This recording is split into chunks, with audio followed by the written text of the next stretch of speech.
Okay, it's time for me to talk about it. I know I'm crying today, but that young girl in the church, the way she was treated was wrong. Let me give y'all a story. Irvin. Okay. Before Irvin, I had a son. I have a son. Well, he passed. Rain Rico. And I couldn't tell nobody that I was pregnant because I was scared. I was 17 years old and in high school. So I finally told my mama. She accepted it. And back in the days, they would tell you when you getting pregnant without being married, the child is considered a bastard child, which is a hurting thing. And yes, I was in the holiness church as well.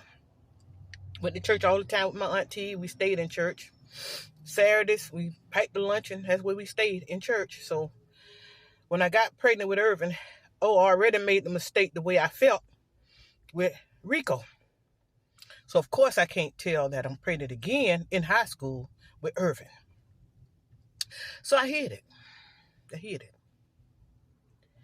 And one night, I was so angry. I had to wear long, big shirts and different things to disguise myself because I didn't want to bring this so-called bastard child into my family because that's what they call them. So I hid it. And my mama went to work one night, and I was sitting in my mama's den, I remember. And Rico went to sit on me, and my water bust, and my mama boyfriend was there, and I told him, I said, I wouldn't tell him I was pregnant. I said, could you take me to the hospital? I hadn't had no prenatal care because I couldn't tell nobody. So they took me to the hospital. He took me to the hospital.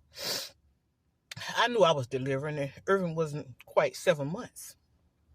So we got in went up to the nurse, and I told her, I said, I'm having a baby. I didn't even look pregnant because I was trying to hide it. So, and she says, no. I says, I'm having a baby. And she says, no. I says, yes, I am. I'm having a baby. And she says, well, what's going on? I said, I feel like I'm getting ready to push this baby out. So she looked and she says, you're having a baby. And she put me in a wheelchair to get me upstairs. And I had Irvin in the elevator of the hospital. Okay, I could have broke Irvin's neck because I was sitting in the chair at the time I was having a baby. Then I had him early. The reason why I had him early because I was under so much stress because I couldn't tell my mom and I couldn't tell nobody that I was pregnant. And when I tell y'all, that haunts me to the day. See my face? That haunts me to the day. So, I'm going to tell you something, pastor, you so-called pastor. That what you said and did to that girl is wrong. Because when you said she couldn't have a baby shower and she was so evil from having a baby, I guess, that's going to hunt that girl the rest of her life. And to the girl, hold your head up, sweetheart. Get your good education. Take care of yourself and take care of your baby. Because I'm going to tell you something. Don't end up like me and regret what I did for the rest of my life because I kept it secret. And I want all young girls to understand when you're pregnant, talk about it. Because the same people who talking about you and putting you down, if they're not lifting you up now, they're not going to lift you up as you go.